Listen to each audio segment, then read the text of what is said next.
Dear students, हम पढ़ रहे थे चैप्टर 2 स्वतंत्रता, क्लास 11 पॉलिटिकल साइंस। पिछले दो वीडियोस में हमने स्वतंत्रता के अर्थ को, इसके रूपों को, पहलू को, इसके प्रकार, इनके बारे में हमने डिस्कस किया। इस पार्ट में हम कुछ और इसके टॉपिक्स को लेंगे। इसमें सबसे पहला टॉपिक है स्वतंत्रता का मार्क्सवादी सिद्धांत। इस पर कई बार क्वेश्चन आता है, काफ़ी इंपॉर्टेंट पार्ट है स्वतंत्रता का मार्क्सवादी सिद्धांत। सबसे पहले हमें समझना होगा मार्क्सवादी सिद्धांत क्या होता है। कार्ल मार्क्स ने जो आइडियाज़ दिए, कार्ल मार्क्स ने जो विचार दिए, उनको हम मार्क्सवादी सिद्धांत कहते हैं। तो स्वतंत्रता के बारे में कार्ल मार्क्स क्या कहते हैं, जैसे कि आपको पता होगा कि जो मार्क्सवादी हैं वो साम्यवाद के पक्ष में थे। साम्यवाद किसके पक्ष में थे? साम्यवाद जो विचारधारा होती है वो पूंजीवाद के बिल्कुल अपोजिट होती है। पूंजीवाद मतलब होता है कैपिटलिज्म, यानी कि पूंजीपतियों का जो आधिपत्य होता है वो इस सिस्टम में होता है। इसका मतलब यह है कि मार्क्स ये मानते हैं कि पूंजीवादी सिस्टम में जो मजदूर होते हैं, पिछड़े वर्ग होते हैं, उनका बहुत ज़्यादा शोषण होता है। शोषण होने की वजह से वो बहुत ज़्यादा गरीब होते हैं और पूंजीपति बहुत अमीर होते हैं।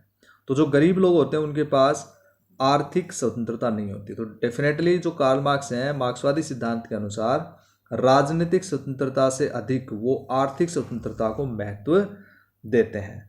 उनके अनुसार व्यक्ति की जो स्वतंत्रता है सुनिश्चित करने के लिए पूंजीवादी व्यवस्था को समाप्त करना पड़ेगा। किसको समाप्त करना पड़ेगा? पूंजीवादी व्यवस्था को समाप्त करना पड़ेगा, यानी कि उत्पादन और वितरण के साधनों पर व्यक्तियों का अधिकार ना होकर पूरे समाज का, सभी मजदूरों का अधिकार होना चाहिए।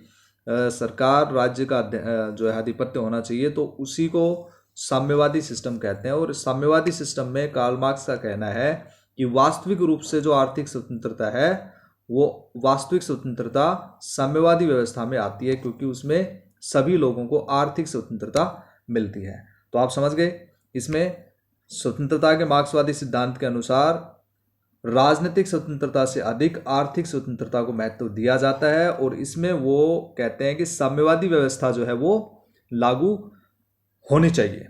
तो मार्क्स के अनुसार जब तक समाज में वर्ग विभेद रहेगा, वर्ग विभेद का मतलब अमीर और गरीब में अंतर रहेगा, तब तक जो है वो व्यक्ति जो है वो अच्छा जीवन व्यतीत नहीं कर सकता है। इसलिए आर्थिक स्वतंत्रता को लागू करना बहुत ही महत्वपूर्ण है, ताकि साम्यवादी व्यवस्था लाने के बाद आर्थिक स्वतंत्रता सभी व्यक्तियों को मिल सकती है।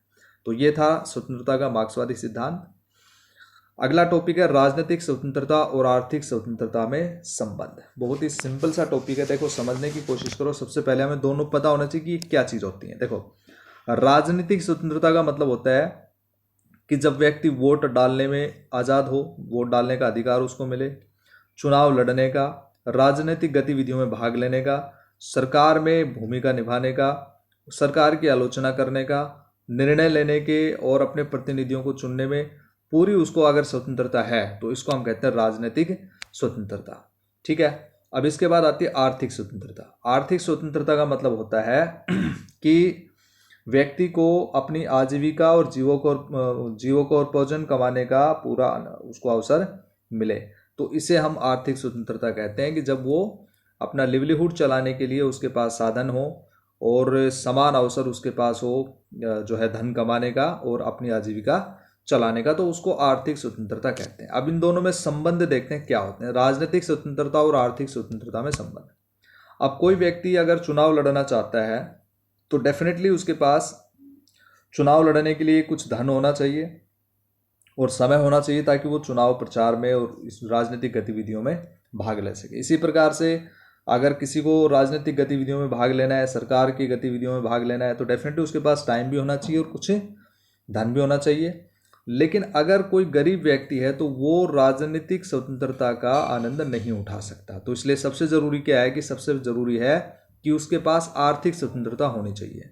तो इस प्रकार से आप समझ गए कि राजनीतिक स्वतंत्रता और आर्थिक स्वतंत्रता दोनों ही महत्वपूर्ण है। इनमें संबंध की अगर हम बात करें तो हम ये कह सकते हैं कि बिना आर्थिक स्वतंत्रता के राजनीतिक स्वतंत्रता नहीं मिल सकती है। ठीक है, यानी कि दोनों ही बहुत ही ज़रूरी हैं, दोनों एक दूसरे से संबंधित हैं, लेकिन बिना आर्थिक स्वतंत्रता के राजनीतिक स्वतंत्रता का कोई महत्व नहीं है। इसलिए अगर किसी भी देश में राजनीतिक स्वतंत्रता आप नागरिकों को देना चाहते हैं तो उसमें सबसे पहले आपको आर्थिक स्वतंत्रता उन्हें देनी पड़ेगी।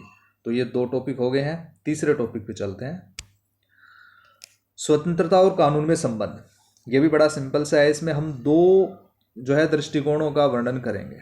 ठीक है, एक दृष्टिकोण ये होता है कि स्वतंत्रता और कानून दोनों एक दूसरे के विरोधी हैं।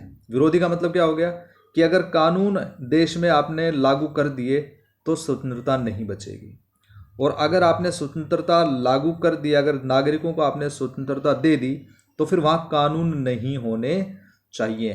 क्यों नहीं होने चाहिए? क्योंकि कानून स्वतंत्रता का विरोधी है। कानून स्वतंत्रता पे क्या लगाता है? प्रतिबंध लगाता है। फॉर एग्जाम्पल, अगर किसी सरकार ने कानून बना दिया कि रात को 11 बजे के बाद कोई शराब जो है वो नहीं पिएगा, राइट? तो ये क्या है कि शराब पीना आपका अधिकार हो सकता है, क्योंकि आप जो है खाने पीने की स्वतंत्रता यहाँ पे है। तो लेकिन अगर कानून ये बन गया तो इसका मतलब है कि आप कानून के अनुसार 11 बजे के बाद आप अपने इस अधिकार का प्रयोग नहीं कर पाएंगे, स्वतंत्रता का प्रयोग नहीं कर पाएंगे। तो ये कहता है कि कानून की वजह से क्या हुआ? स्वतंत्रता पर प्रतिबंध लग गया। लेकिन एक और दृष्टिकोण है जो ये कहता है कि एक दूसरे के पूरक हैं। ये समझ में आ गया आपको? एक दूसरे के विरोधी हैं, मतलब स्वतंत्रता और कानून एक दूसरे के विरोधी हैं। जहाँ पे कानून होगा तो स्वतंत्रता पर प्रतिबंध लगेगा, और अगर स्वतंत्रता आप देते हैं तो वहाँ पे कानून नहीं होना चाहिए। तो ये तो हो गया विरोधी हैं एक दूसरे के। अब आते हैं एक दूसरे के पूरक, कि स्वतंत्रता और कानून एक दूसरे के पूरक हैं। इस पूरक का मतलब क्या होता है कि स्वतंत्रता है तो कानून भी होना चाहिए, और अगर कानून है तो स्वतंत्रता सुरक्षित रहेगी।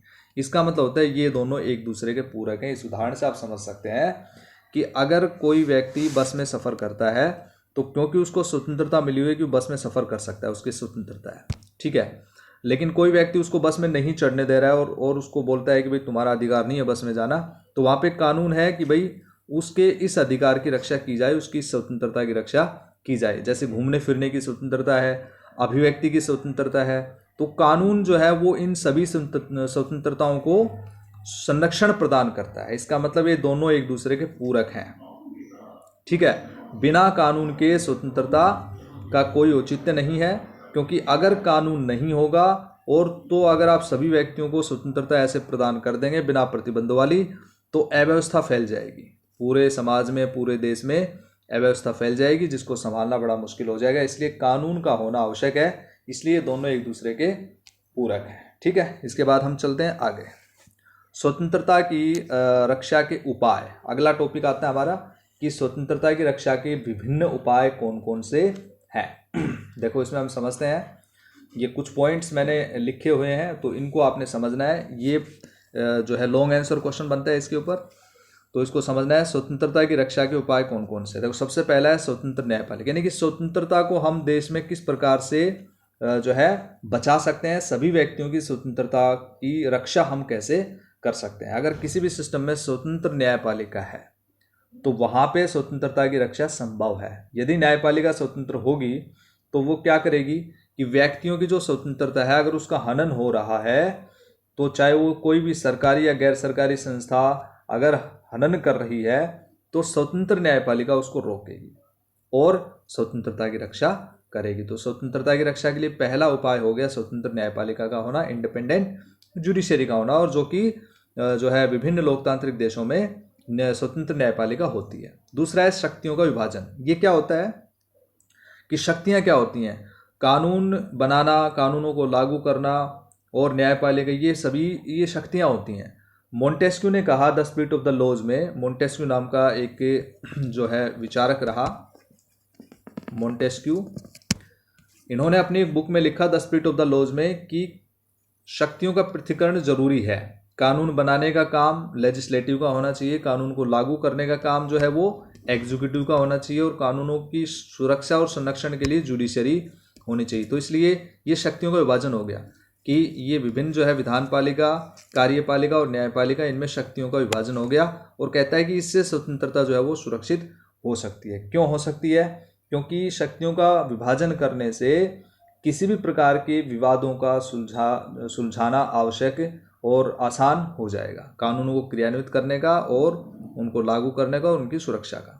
इसके बाद आता है राजनीतिक जागरूकता। सभी व्यक्तियों को अगर हम पॉलिटिकल एजुकेशन या पॉलिटिकल अवेयरनेस अगर हम दें तो डेफिनेटली स्वतंत्रता की रक्षा हो सकती है। उनको राजनीतिक जागरूकता अगर मिल जाती है तो वो अपने अधिकारों के प्रति भी जागरूक हो जाएंगे और स्वतंत्रता की सुरक्षा के लिए भी वो निरंतर सचेत रहेंगे। तो इसलिए राजनीतिक जागरूकता आवश्यक है। अगले में चलते हैं मौलिक अधिकार। किसी भी कंट्री में अगर मौलिक अधिकारों की घोषणा होती है तो निश्चित रूप से वहाँ पे स्वतंत्रता की रक्षा का एक उपाय है, क्योंकि अगर मौलिक अधिकार आपके पास होंगे तो क्योंकि मौलिक अधिकार जो होते हैं वो जस्टिफिकेबल होते हैं, उनकी रक्षा के लिए आप न्यायपालिका में जा सकते हैं। तो इन्हीं में एक होता है स्वतंत्रता। तो मौलिक अधिकारों की अगर घोषणा होगी तो डेफिनेटली स्वतंत्रता उसमें इंक्लूड होती है और इसलिए मौलिक अधिकारों की घोषणा से स्वतंत्रता की रक्षा की जा सकती है। और अगर ऐसा उल्लंघन होता है किसी प्रकार का तो व्यक्ति इनके उल्लंघन के लिए न्यायालय का सहारा ले सकता है। आर्थिक सुरक्षा स्वतंत्रता, जैसे हमने बात की कि राजनीतिक स्वतंत्रता जो है वो आर्थिक स्वतंत्रता के बिना अधूरी है। तो इसका मतलब क्या है कि आर्थिक सुरक्षा जरूरी है। अगर आप सभी व्यक्तियों को धन कमाने का अवसर देंगे और उनको जो है आर्थिक रूप से सशक्त बनाने का प्रयास करेंगे तो उनको आर्थिक सुरक्षा मिलेगी और इससे क्या होगा कि स्वतंत्रता की भी सुरक्षा होगी। इसके बाद आता है स्वतंत्र प्रेस। स्वतंत्र प्रेस का मतलब होता है कि मीडिया जो है वो पूरी तरह से स्वतंत्र होनी चाहिए, कि जो भी घटनाएं होती हैं, जो भी निर्णय लिए जाते हैं सरकार के द्वारा, वो स्पष्ट रूप से मीडिया जो है उनको लोगों के सामने लाए। और जहाँ भी किसी के स्वतंत्रता का हनन होता है तो प्रेस इसको जो है वो दिखाएगा या फिर लोगों के सामने लाएगा। तो इससे स्वतंत्र जो प्रेस है वो अभिव्यक्ति की स्वतंत्रता को भी सपोर्ट करती है, इसलिए ये स्वतंत्रता का एक महत्वपूर्ण रक्षा का उपाय है। इसके बाद आता है कानून का शासन। ये तो आप समझते ही हैं कि बिना कानून के स्वतंत्रता की रक्षा नहीं हो सकती है, इसलिए व्यक्तियों की स्वतंत्रता की रक्षा के लिए कानूनों का होना आवश्यक है। कानून का शासन अत्यंत आवश्यक होता है क्योंकि सभी व्यक्ति कानून की दृष्टि में समान होते हैं और सभी व्यक्ति कानून के अधीन होते हैं। कानून के शासन के तहत व्यक्ति को कानून का उल्लंघन करने के आधार पर ही दंड दिया जाता है, इसलिए किसी अन्य आधार पर नहीं दिया जाता है। तो जो दंड वो दिया जाता है वो इसलिए दिया जाता है कि किसी की स्वतंत्रता का हनन होता है, तो उसको बचाने के लिए कानून का शासन बहुत ज़रूरी है। तो इस प्रकार से हमने ये सारे जो टॉपिक्स हैं वो डिस्कस कर लिए हैं। उम्मीद है कि आपको समझ में आए होंगे। अगर आपको समझ में नहीं आए हैं तो आप मुझसे पूछ सकते हैं कमेंट बॉक्स में लिख के। Thank you, have a nice day.